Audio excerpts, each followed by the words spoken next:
But now, one of the most fabulous evenings I ever spent in my life was when Joyce and I were engaged, and we were over at Walter's and Frida's for dinner. And Walter sat down at the piano, and he said, "This is how Beethoven would have played this piece." And then he said, "Tchaikovsky would have done it this way. And Mahler would have treated it in this manner. Now here's what Brahms would have done." He could automatically transpose it. And I said, my goodness, what an unbelievable person. But to me, he was a brother-in-law. Except with me, I certainly wasn't of the same caliber in any of his activities and so on. But one thing that always stood out in my mind was his seriousness of his work.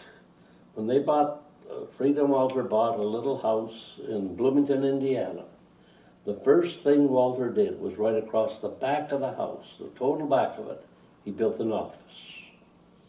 And that was his space. And no one entered that office unless they were invited in.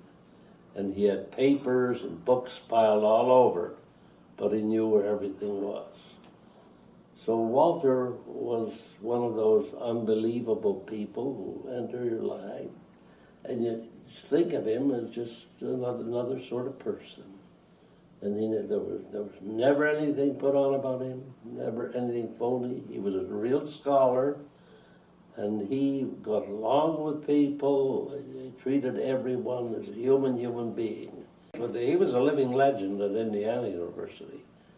And he really loved his students, and they loved him, and he had a good sense of humor, you know, and that helps with students in the classroom. And Walter was just that way.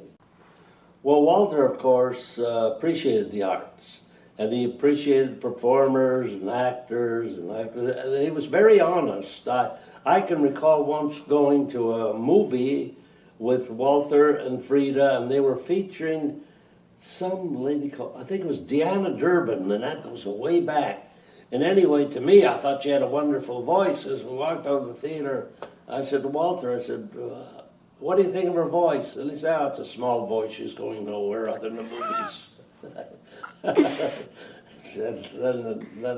So Walter was very honest about the artists and the arts, and he's always willing to help people and help the arts out.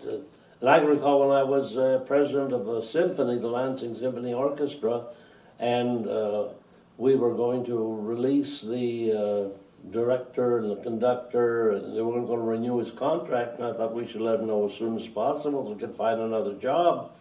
And the fellow turned on me and said, "Well, if you're going to do that, why should I even conduct the season?" And I tried to explain, because you're a professional, and these are the arts, and you have a contract, etc. And I didn't know what we'd do, so I phoned Walter.